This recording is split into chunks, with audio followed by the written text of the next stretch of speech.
Salut les amis, c'est Timena et bienvenue dans cette vidéo où aujourd'hui on va parler de la WWDC 2022 d'Apple, à savoir la conférence des développeurs. Cette vidéo est en deux parties. Dans cette partie-là, on va parler de macOS et d'iPadOS. Si vous voulez voir les nouveautés concernant iOS pour les iPhones et aussi WatchOS pour les Apple Watch, je vous conseille d'aller voir la vidéo précédente que j'ai fait avant celle-ci. Le lien est bien sûr dans la description et aussi en suggestion à la fin de cette vidéo. Voilà, ça sera affiché par là, hein, vous inquiétez pas.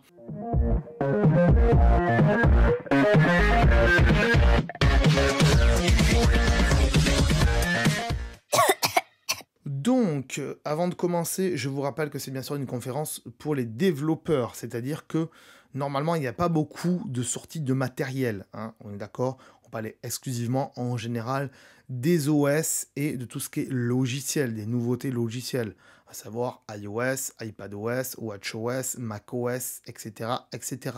CarPlay, HomeKit, voilà, tout ce genre de choses. Donc, il y aura un nouveau produit, voilà, tout de suite, là, d'ailleurs, dans pas longtemps, hein, donc voilà. Mais il n'y aura pas énormément de produits, vous attendez pas à énormément de produits, on est bien d'accord, c'est juste des mises à jour. Donc, on commence tout de suite, et je passe en petit, avec bien sûr, on l'attendait quand même depuis quelques temps, la nouvelle puce d'Apple, la M2. Et oui, après le M1, Apple sort le M2. Alors, on aurait pu penser à d'autres puces comme M1, non, peut-être pas M, mais X pour voilà, des puces vraiment encore plus grosses. Quand on voit qu'ils nous ont pris un M1, qu'ils l'ont collé en 2, qu'ils ont fait le M1 Pro, ensuite ils l'ont collé en 4, ils ont fait le M1 Max, le M1 Ultra, bon voilà, ils ont décliné les M1 en plusieurs trucs. Bah non, on va pas plus loin, on prend du M2. Je pense qu'ils avaient déjà plusieurs, et sur la roadmap qu'ils avaient, ils avaient quand même une roadmap pour le M1 et une roadmap pour le M2, avec des puces un petit peu plus puissantes. Donc on va le voir, la différence entre la puce M1 et la puce M2, vous voyez, c'est la taille. La puce M2 est un petit peu plus grande et elle a un petit peu plus de performance que la M1. Ça ne veut pas dire que tous les ordinateurs d'Apple qui sont vendus aujourd'hui vont passer à la M2. Non, il y a encore des ordinateurs chez Apple qui continueront à avoir de la M1. Mais peut-être que dans le futur, Apple nous laissera le choix dans nos ordinateurs de choisir si on veut une puce M1 ou une puce M2. Mais c'est pas sûr. Je pense pas, parce que tout le monde prendra le M2. Si c'est juste pour ajouter 500 balles ou 1000 balles, peut-être que beaucoup de gens prendront le M2. Et surtout qu'en termes de prix, il n'y a pas énormément de différence et on le verra après dans les produits, vous le verrez. Donc voilà, c'est pas une M2, c'est pas plusieurs M1 collés ensemble, mais c'est plutôt une puce un petit peu plus grosse et un petit peu plus performante. Ils nous disent que du coup, dans cette nouvelle puce, elle contient un 20 billions de transistors, donc c'est très bien, il y en a beaucoup, mais la M1 Ultra, quand même, il y en a beaucoup plus. Donc voilà, ce qui fait que du coup, la M2 est 50% plus rapide ou plus puissante que la M1, hein, 50%. Vous voyez ici sur le CPU, au niveau des performances, au niveau de la consommation de la batterie, par rapport à un Intel, un Core 10, pardon, je rigole de Intel, j'en peux plus d'Intel en fait, j'en peux plus. Désolé pour les gens qui aiment Intel, mais arrêtez d'aimer Intel en fait. J'ai fait une vidéo sur la chaîne qui explique pourquoi Intel est mort, et qui explique la différence entre les puces Intel et les nouvelles puces M1, M2 de chez Apple. Et quand du coup je vois Intel et que j'entends les discours de Intel derrière, je me dis Intel sont vraiment à la ramasse et avant qu'ils rattrapent Apple, il va couler de l'eau sous les ponts. Résultat, ben, vous voyez la différence de performance en termes d'argent, j'allais dire, oui, en termes de consommation électrique. Consommation électrique, c'est de l'argent. Avant, pour arriver à la même capacité, et même pas en plus, la puce Apple consomme beaucoup moins. On voit en bas, voilà, elle consomme à peu près 15 watts, alors que pour arriver même pas à la même puissance, même pas plus haut, eh bien, un iCore, il consomme 30 watts. Il consomme le double pour pas plus de puissance. Donc voilà, Intel, faut qu'ils arrêtent quoi. Et en plus, ça chauffe, ça consomme. C'est peut-être performant, mais ça chauffe et ça consomme. Sachez-le. Donc arrêtez de dire que les puces Intel, c'est des bonnes puces. C'est pas vrai. C'est pas vrai. Du coup, voilà tout ce que fait cette nouvelle puce. Voilà, elle est 24 gigabits plus rapide, 40% plus rapide en Neural Engine, tout ça. Bon, je détaille pas trop parce que c'est des termes vraiment techniques. Il y en a qui comprennent, il y en a qui comprennent pas. Mais voilà, je vous mets la slide, vous la voyez, elle est propre. Voilà, il y a 8 cœurs de CPU, il y a 10 cœurs de GPU, c'est vachement cool, et elle est 50% plus rapide que la M1, c'est bien sympa. Voilà ce que fait cette puce. Mais du coup, cette puce, pourquoi ils nous la présentent? Bah, quand on présente une puce, c'est pour la mettre quelque part. Bah, ils la mettent dans ça. Qu'est-ce que c'est? Une flèche? Un logo Play? Qu'est-ce que c'est? Bah non, c'est le nouveau MacBook Air. Eh oui, le MacBook Air. Le MacBook le plus vendu au monde. Le MacBook Air. Et oui, eh bien avant, il avait une forme de gouttelette un petit peu comme ça. Du fin au plus loin. Et c'est fini ce design parce que c'est vrai que bon. Disons que ce MacBook Air, il a plutôt un design, vous voyez, il est assez plat quand même, hein. Il a plutôt un design de MacBook Pro en fait, hein. Il a un design de MacBook Pro. Combien il fait d'épaisseur? Il fait 11,3 mm. C'est cool. Est-ce qu'ils ont compté les pieds? J'ai pas l'impression parce qu'il y a les pieds dessous. Voilà, c'est cool. C'est pas très gros, c'est très bien. Ça reste fin et léger et c'est très très bien. Ils savent le faire depuis des années. Il y avait même à une époque, ils avaient sorti les MacBooks. Les derniers MacBooks qui étaient sortis, qui les vendent plus d'ailleurs, ils étaient même plus fins que les MacBook Air. Donc c'est pour vous dire à quel point. Bref, résultat, ça donne quoi? Mais il n'y a pas beaucoup de couleurs, c'est un peu dommage parce qu'on s'attendait à avoir une palette de couleurs comme ils avaient fait avec l'iMac, hein. Big up à Moto Zen, voilà. Big up à Gilles. Big up à Gilles parce que Gilles, il aime bien sa couleur bleue d'iMac. Mais regarde Gilles, tu le vois là, les iMac, les MacBook Air, ils ont des couleurs fades quoi. On le voit en plus derrière, vous voyez, derrière toutes les couleurs qu'il y a de l'arc-en-ciel là où je mets mon doigt, toutes les couleurs de l'arc-en-ciel, c'est les nouvelles couleurs d'Apple. Et ben là, ils l'ont pas fait. Pourquoi ils ont pas fait un... Ils en auraient vendu en plus des MacBook Air violets, des MacBook Air bleus, des MacBook Air jaunes, des MacBook Air verts. Non, on reste dans des couleurs banales, quoi. À croire que on peut pas avoir des couleurs sur une table, je comprends pas. Tout le monde s'y attendait, tout le monde s'était dit ouais, ils vont faire de la couleur et tout.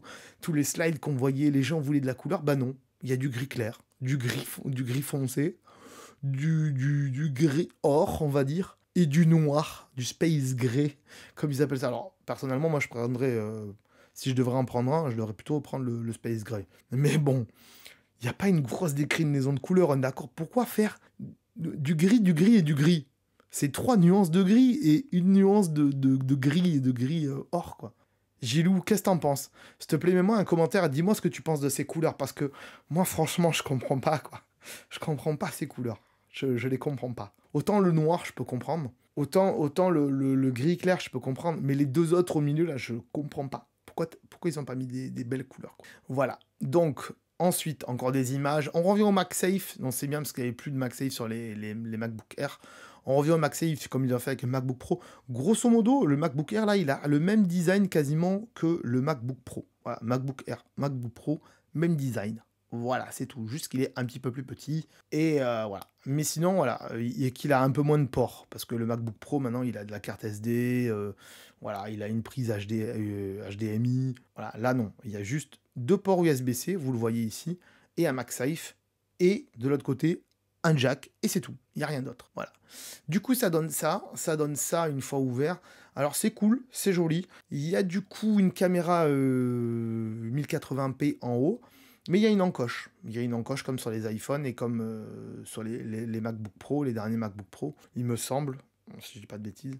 Donc c'est cool, mais il peut mieux faire, hein.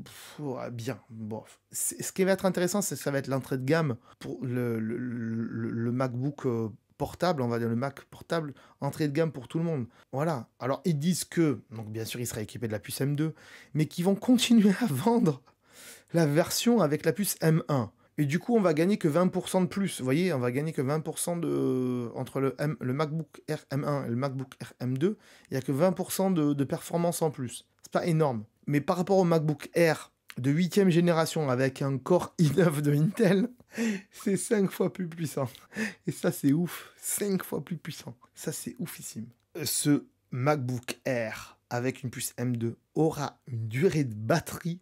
Et c'est ça en fait qui fait que le M2 est mieux. C'est que le M2 consomme beaucoup moins de batterie encore que le M1. Et donc du coup, en lecture de vidéo, vous voyez ici, playback vidéo, en lecture de vidéo, donc quand vous allez regarder des films, des séries, vous allez pouvoir tenir 18 heures. C'est oufissime. 18 heures. C'est ouf. C'est très très bien. Donc la puce M2, il pourra aller jusqu'à 2 Tera de stockage en SSD. Et ça, c'est très bien parce que c'est très rare sur un MacBook Air. En général, les MacBook Air, les premières capacités, elles sont très très faibles. Donc, je ne sais pas ce qu'ils vont nous mettre en première capacité, mais j'espère que ce ne sera pas du 128 et que ce sera du 256. Je l'espère.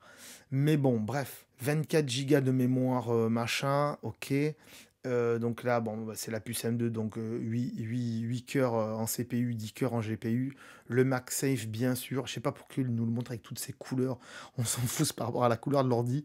18 heures de batterie, c'est ouf. Il y a un Touch ID, donc un capteur d'empreinte pour s'identifier, c'est très très bien. Il y a un écran Retina, 1 million de couleurs et tout, c'est très très bien. Un Magic Keyboard à l'ancienne, très très bien, donc il n'y a pas de touch bar. On revient à l'essentiel. Une caméra 1080p, il est vraiment très léger et tout ça, bref, comme un petit. Et il y a du son aussi, du son surround, donc c'est pas mal, voilà, du très bon son. Et vous pourrez lire des vidéos jusqu'en 8K, voilà, parce que c'est un très bon écran et il est en ProRes aussi. Il décode le ProRes, donc c'est cool. Voilà, il est très intéressant ce petit MacBook Air. Honnêtement, moi qui ai un MacBook Pro avec un Core, je sais plus quel i-Core. Peut-être un i5 d'ailleurs, ou si c'est pas un petit peu plus. Voilà, mais il rame. Mon MacBook Pro, il rame. Et grosso modo, aujourd'hui, un MacBook Air comme ça, bah, il pourrait totalement remplacer un MacBook Pro. Un MacBook Air pourrait totalement remplacer un MacBook Pro.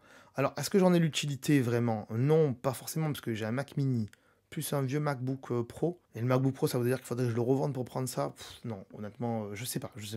C'est bien, c'est sympa, mais oui ou non, pour l'instant, je sais pas. Mais c'est sûr qu'en termes de perf, je serais beaucoup mieux. Mais est-ce que j'en ai l'utilité? Non. Je parle pour mon cas personnel, on est bien d'accord. Du coup, bah, qui dit puce M2 dit on met à jour les MacBook Pro. Ça serait con que les MacBook Pro, les MacBook Pro M1, pas les M1 Max, les M1 Ultra et tout ça, mais au moins les MacBook Pro qui ont une puce M1, ça serait con qu'ils soient moins puissants que les MacBook Air M2. Donc du coup, bon, bah voilà, ils mettent la puce à jour et voilà, donc il y aura une puce M2 dans les MacBook Pro aussi d'entrée de gamme. Voilà, pourquoi pas. Ils montrent que du coup, bah, on gagne 20 heures de batterie, contrairement au MacBook Air qui a 18 heures. On gagne un petit peu plus de batterie. Ils n'ont pas parlé du prix de celui-là, mais voilà. Après, en termes de puce et tout ça, c'est la même capacité. Donc c'est cool, mais il y a un meilleur système de ventilation. De toute façon, les puces M, ça ventile pas beaucoup et ça prend pas beaucoup de batterie, donc c'est cool. Mais voilà, le prix est cool quand même. À mon avis, chez nous, ça sera 1200 et quelques. Mais 1200, c'est pas trop cher, quoi. Et sachez que donc, du coup, la version M1 sera toujours en vente, en 1000, je pense 1000 chez nous. Mais voilà, donc voilà. La différence, si elle est juste de 200 € entre la M1 et la M2, autant prendre une M2, quoi. Je veux dire, voilà. Du coup, maintenant, de quoi on va parler? On fait un petit peu plus vite. On va parler de macOS Ventura. Ça y est, la Ventura. C'est le macOS, le nouveau qui est là. Elle est super, ma chanson. Qu'est-ce que t'en penses, Gilou? Voilà, donc du coup, pour tous les maraises qui nous regardent, macOS Ventura, donc la nouveauté qui va sortir, donc pour ceux qui ont des Mac assez récents, le nouveau macOS, et du coup, qu'est-ce qu'on va avoir de sympa dedans? On va avoir ce système-là de fenêtrage qui est plutôt pas mal, pourquoi pas, mais ça me rappelle un peu des vieux trucs de Mac, donc disons que toutes les applications qui vont être ouvertes sur votre Mac, plutôt qu'elles soient en arrière-plan ou cachées en bas, ben en fait, elles vont être sur le côté. Vous voyez? Il y aura une touche, hop, tac. Vous appuyez sur une touche, elles seront sur le côté. Et on pourra voilà, appuyer sur tout ce qui est sur le côté pour ouvrir. On pourra faire des groupes aussi, ils ont un petit peu plus détaillé. Vous voyez? On peut faire des groupes de fenêtres. Par exemple, là, il y a 2 fenêtres qui sont ouvertes. Et si on clique sur une autre fenêtre, bim, ça va changer. Une va rentrer sur le côté et l'autre va se mettre sur le Mac. Donc c'est cool, pourquoi pas, à tester. Ça peut être intéressant, mais il faut tester. Ils ont montré aussi un truc très très intéressant, je trouve. Par exemple, vous êtes en train de faire un montage avec Final Cut ou avec iMovie, peu importe, et que vous voulez prendre des fichiers qui sont dans le Finder ou sur votre bureau. Eh bien, vous les sélectionnez, vous les glissez sur la fenêtre sur le côté où il y a Final Cut, par exemple, et vous les lâchez, et au moment où vous les lâchez, il ouvre. C'est pas au moment où vous lâchez, si vous passez dessus, il ouvre Final Cut, et ensuite, vous pouvez aller les déposer sur Final Cut. Ça, c'est oufissime. Après, ils ont parlé d'un truc concernant les mots de passe et le cryptage des mots de passe, de faire en sorte que les mots de passe deviennent transparents avec Passkey. C'est un truc qu'ils ont longtemps négocié avec Google et d'autres, de faire en sorte que les mots de passe deviennent transparents et cryptés pour plein de gens. Donc ils en ont parlé, mais j'en parle vite fait parce que ça sert à rien. Ils ont parlé du gaming aussi, voilà, vite fait j'en parle, mais ça sera pas à grand chose. Ils se sont dit, bah voilà, vu que nos puces M1 et M2, elles sont quand même assez puissantes aujourd'hui, bah, on peut faire du gaming assez poussé. Et donc, ils ont dit que, voilà, par exemple, Resident Evil Village, donc Resident Evil 8, tournera sur macOS, voilà, et qu'il y aura donc un kit de développement avec Metal 3 qui fait que, ben voilà, des jeux qui sortent sur console comme PlayStation, Xbox, comme des Resident Evil, bah, pourront être transformés avec Metal 3 pour être sur macOS. Pourquoi pas? Le jeu s'ouvre sur un petit peu plus, encore une fois, sur Mac, mais c'est des petits pas à chaque fois, comme Apple Arcade, c'était tous les jeux un petit peu premium qu'il y avait sur iPad et sur iPhone qu'on retrouve dans Apple Arcade, moyennant un abonnement. Là maintenant, avec Metal 3, on fait en sorte que les jeux de console, on va pouvoir les transformer pour les mettre sur macOS. Mais à chaque fois, c'est des petits pas, des petits pas. Il se dit que Apple rachèterait un studio de jeux vidéo pour faire des gros jeux qui sortiraient peut-être d'abord sur Mac, et donc sur Apple TV et tout ça, ou dans un cloud gaming, j'en sais rien. Et après sur les consoles, pour peut-être, on sait pas encore, on sait pas. Voilà, j'en parle vite fait, mais voilà. Ensuite, un truc très intéressant, c'est ceci, vous allez le voir, c'est le fait que quand on reçoit un appel Face ID, que ce soit sur son iPhone ou sur son iPad, eh bien, des fois, on reçoit un appel FaceTime, pardon, je dis Face ID. Quand on reçoit un appel FaceTime sur son iPhone, on décroche avec l'iPhone, comme ça, donc on regarde la personne avec l'iPhone, Alani, mais après, on va aller sur son ordinateur et on voudrait poser le téléphone. Donc, eh bien, vous voyez, il y a une petite notification qui va se mettre sur tous vos appareils Apple et qui va dire Switch, et vous cliquez sur Switch, et en fait, qu'est-ce qui va se passer? Il va se passer ça. Et vous voyez, tous vos appareils vont avoir ici, la petite truc Switch, et vous appuyez sur Switch, donc sur n'importe quel appareil, et du coup, ben, ça va prendre la caméra et le micro de l'appareil sur lequel vous voulez switcher. Donc voilà, on peut passer d'un appareil à l'autre quand on est dans un FaceTime, et ça, c'est cool. C'est vachement cool. Et ils sont allés beaucoup plus loin en montrant qu'on peut clipser. Alors là, par contre, on va en reparler, mais on peut clipser son iPhone, vous voyez, au-dessus de son Mac. Un Mac qui n'aurait pas une bonne caméra, par exemple. Ou si vous avez acheté un Mac mini et que vous n'avez pas de caméra correcte, vous pourrez utiliser la caméra de votre iPhone, que vous pouvez clipser comme ça au-dessus. Donc, ils vont vendre des accessoires. Voilà, il y a Belkin qui va en faire un. Vous mettez au-dessus et vous pouvez vous servir de la caméra de votre iPhone pour faire une visio sur votre Mac. Et ça marche que pas avec FaceTime, ça marche aussi avec Zoom, avec Skype et tout ça. Donc c'est pas mal, mais il va encore plus loin. Donc vous voyez, ça sert à ça. C'est qu'on pourra faire du bokeh comme ça ici et détourer la personne. Donc ça, c'est avec le mode portrait de l'iPhone. Mais il va encore plus loin où là, ils disent qu'on pourrait utiliser et la caméra donc du Mac, vous voyez, où là, le mec il est en mode flouté, et la caméra de l'iPhone qu'il a mis au-dessus ici pour pouvoir montrer des trucs sur son clavier par exemple. Donc ça c'est cool. Parce que moi aujourd'hui j'utilise mon iPhone ici, il est en face, mais il est branché au Mac et j'utilise un logiciel pour utiliser la caméra de l'iPhone pour me servir de webcam.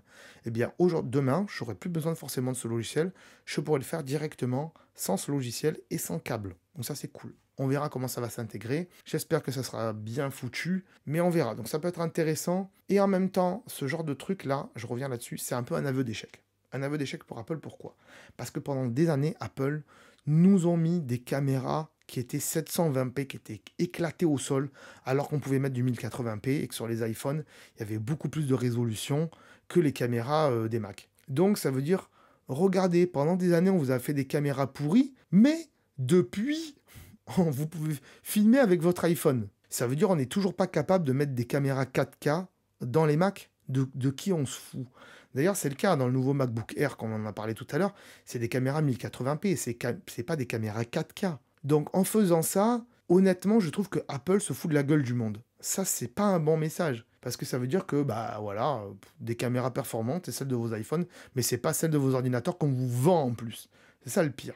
Donc c'est très grave, c'est un aveu d'échec. Vous voyez, encore l'accessoire de Belkin ici, voilà, pourquoi pas, mais why not? À voir par la suite. On en reparlera si c'est intéressant. De toute façon, je vous l'ai dit, et je vous le dirai en fin d'année, il y aura moins d'actualités Tech Geek l'année prochaine, mais On se concentrera plus sur les actualités Apple quand elles seront nécessaires en tout cas. On vous rappelle un petit peu ce que fait macOS, donc la prise en compte des caméras, différentes choses. Ils ont montré des nouveautés dans Mail, ils ont montré des nouveautés dans Safari, mais c'est pas très très ouf. Voilà, il y a Metal pour les jeux vidéo, il y a l'application Horloge qui va arriver aussi, puisque toutes les applications qui sont compatibles iOS et iPadOS pourront tourner sur Mac à partir du moment où vous avez un Mac M1, M2, etc. Donc voilà, pas mal de nouveautés. Donc ensuite, on va parler de collaboration qui arrive sur iPad, mais aussi sur Mac, hein, voilà. Mais ils en ont parlé, eux, sur iPadOS. Donc, collaboration, qu'est-ce que ça va être? Ça va vous permettre de créer un groupe de gens avec qui vous allez travailler. Donc, ça, c'est bien pour des gens qui ont dans leur boîte, qui ont que des iPads et que des Macs, et donc que des gens qui travaillent chez Apple, on va dire ça comme ça. Mais c'est possible que dans une boîte, le patron ait décidé d'avoir que des appareils Apple. Et du coup, vous allez créer un groupe de personnes avec lesquelles vous allez travailler. Et en un instant, vous pourrez les appeler en FaceTime, vous pourrez travailler avec eux sur les mêmes projets. Vous voyez ici, là, le mec qui est ici, en fait, il est aussi là-haut, ici, on ne le voit pas là-haut, là-haut sur la petite fenêtre, on le voit qui regarde une fenêtre sur Safari. Donc ça, c'est cool. Et on va le voir encore après ici. Vous voyez sur la fenêtre ici en haut, hop, la petite fenêtre ici en haut, mon doigt, hop, il traverse, voilà, là, ici, vous voyez, il y a trois personnes ici. Ces trois personnes, en fait, elles regardent cette fenêtre-là, voilà. Et s'il y en a une qui switch et qui va voir la fenêtre d'à côté, là-bas, on la verra qui switch. Donc, on peut savoir à tout moment qui fait quoi sur le projet, qui regarde quoi, qui modifie quoi. En un instant, là où vous voyez, il y a un petit logo de fusée, là-haut, un petit logo de fusée, quand on clique dessus, on peut appeler les gens automatiquement. Ils ont vachement développé le travail collaboratif. À mon avis, ils ont dû faire ça par rapport à tout ce qui était pandémie et aussi travail à la maison, tout ça. Donc, résultat, il y en a qui ne voulaient pas rentrer, qui ne voulaient pas retravailler chez Apple. Donc, ils ont dû se dire, il faut qu'on fasse un système pour qu'on puisse plus travailler à la maison, en collaboration, ensemble, sans forcément venir à l'Apple Park et tout ça. Donc, je pense qu'au début, ils l'ont développé pour eux-mêmes. Et ils se sont dit, tant qu'à faire, on le développe pas que pour nous, on le fait pour tout le monde. Voilà, à mon avis, ce à quoi ils se sont attelés en 2020, en 2021, c'est à travailler sur le travail collaboratif depuis n'importe où, en fait, dans le monde, quoi.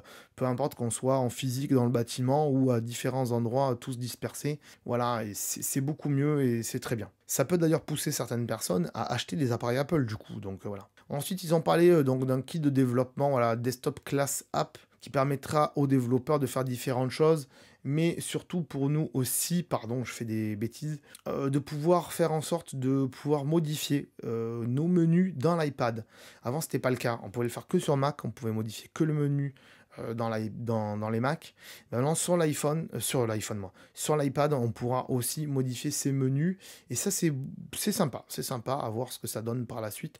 Mais je trouve ça cool. Pareil là aussi, c'est le même système que sur le Mac, c'est le système de fenêtrage, vous voyez sur le côté, donc ça va changer un petit peu, donc tout ce qui est multitâche et tout ça sur l'iPhone, sur l'iPad pardon, on pourra modifier comme ça les fenêtres, vous voyez qu'on peut mettre plusieurs fenêtres comme ça. Avant on pouvait pas le faire, c'était ou gauche ou droite, ou un petit peu gauche et beaucoup droite, voilà, donc, ou fenêtre entière. Là on pourra faire voler les fenêtres comme sur Mac, donc c'est sympa à tester, on verra. On le voit encore ici, il y a encore un exemple, vous voyez, on peut mettre le calendrier derrière et les messages devant, voilà, c'est plutôt cool.